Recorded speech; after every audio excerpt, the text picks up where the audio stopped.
जितनी मर्जी सालों की इज्जत हो बेचारे रुल जाते हैं और वो है इस काबिल, उनको गालियाँ भी पड़े और जूते भी पड़े। पेट्रोल महंगा, डॉलर महंगा, डीजल महंगा, इनकी बाजी नहीं आती, सारा कुछ सस्ता करना था उन्होंने महंगा कर दिया। कुछ इनका किया आगे आने चाहिए ना, इनके ये बड़े खुशी खुशी नाचते थे कि जी आए आए शेर आए, आ गया भाई, चलो मज़ा आ रहा है आजकल। दहशतगर्दी थी बेचारे, उनको धमकियां लग गई, उनके खानदान इसमें थ्रेट में आ गए। एक मुंशी कहने से उनके खानदानों को धमकी चली गई हमारी जी, अब अल्लाह के भरोसे और अब इमरान खान की वजह से हुआ है। इस तरह नहीं होता भाई, इस तरह नहीं होता। आप अस्सलाम वालेकुम जी। वालेकुम अस्सलाम। क्या हाल है मैम? जी मैं बिल्कुल ठीक ठाक। मैम आप बहुत वायरल हैं मरियम नवाज़ की बुराइयां करके, क्यों? बेचारी की बुराइयां होती इतनी है, जो करता है वो आपने देखा नहीं, बेचारियों को जो फेवर करता है उनको जूते पड़ने लग जाते हैं। जितनी मर्जी सालों की इज्जत हो बेचारे रुल जाते हैं और वो है इस काबिल, उनको गालियाँ भी पड़े और जूते भी पड़े। अच्छा, पेट्रोल 35 रुपये महंगा हुआ है, मेकअप नहीं महंगा हुआ? पटवारी बड़े खुश होंगे आजकल। पेट्रोल महंगा, डॉलर महंगा, डीजल महंगा, इनकी बाजी नहीं आती, सारा कुछ सस्ता करना था उन्होंने महंगा कर दिया। खुश बड़े होंगे आजकल। वो तो खुश होना हो ना, लेकिन गरीब आवाम तो बेचारी पिस रही है ना, बुरा हाल हो गया। हाँ तो इनका किया आगे आने चाहिए ना, इनके ये बड़े खुशी खुशी नाचते थे कि जी आए आए शेर आए, आ गया भाई, चलो मज़ा आ रहा है आजकल।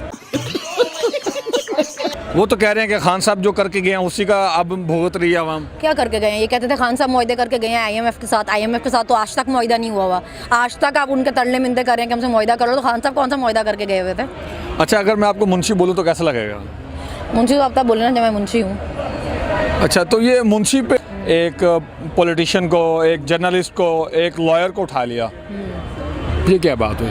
बस वो हो सकता है किसी मुंशी ने शिकायत की है, मुंशी ने कहा कि हम इतने गए गुजरे कि इनको मुंशी कह दिया, अब हमारी कोई इज्जत है कि आप इनको मुंशी कह देंगे। 23 करोड़ में से होंगे या शायद 2 करोड़ 30 लाख पाकिस्तानी ऐसे होंगे जो मुंशी का काम करते हैं। बहुत सारी फैक्ट्रियों में, मिलों में, गोदामों में, जितने भी वडेरे ज़िम्मेदार हैं उनका यहाँ जो मैनेजर होता है, जो एडमिन मैनेजर, तो सारी चीज़ों को देख रहा है, तो वो मुंशी होता है। तो अब उनको गाली पड़ी है या नहीं पड़ी?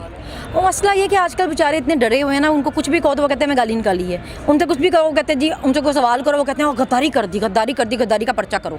कोई चीज़ करो वो कहेंगे जी ये तो हमारे खिलाफ दहशतगर्दी हो गई। अच्छा, मुंशी कहना क्या गद्दारी होता है? दहशतगर्दी थी बेचारे, उनको धमकियां लग गई, उनके खानदान इसमें थ्रेट में आ गए। एक मुंशी कहने से उनके खानदानों को धमकी चली गई। हमारे घरों में घुस गए, आधी रातों को दीवारें टाप के दरवाजा तोड़ गए, लेकिन हमारी क्योंकि खैर थी। लेकिन ये इनके सेंसिटिव और नाजुक है ना कि इनको मुंशी कहने से भी इनकी जानों को खतरा हो जाता है। तो अब खान साहब के घर के बाहर सिक्योरिटी बहुत ज़्यादा है, आप भी सिक्योरिटी के लिए आई हैं, तो ये सिक्योरिटी कब तक करेंगे? हम सपोर्ट के लिए आए खान साहब की, यहाँ पे बहुत सारे लोग, इसलिए हमने पेट्रोल का रेट बढ़ा दिया, अब पेट्रोल आवाम को मिल रहा है। डार साहब की बस फनकारियाँ सुन लें, वो इस दुनिया के सबसे बड़े फनकार हैं। फनकारियाँ लगाने के अलावा उनको दूसरा काम कोई नहीं आता। पहले वो कहते थे मैं जहाज़ में बैठा, जहाज़ में बैठते ही जो है ना डॉलर मेरा नाम सुनते ही नीचे गिर गया। तो भाई अब मतलब कोई मजाक है कि अब आप कह रहे हैं कि जी अब अल्लाह के भरोसे और अब इमरान खान की वजह से हुआ है। इस तरह नहीं होता भाई, इस तरह नहीं होता। आप कभी जब चीज़ें आप सही हो तो आप अपने सर पर ले लें, जब ख़राब हो आपके इमरान खान ने कर दिए। अच्छा,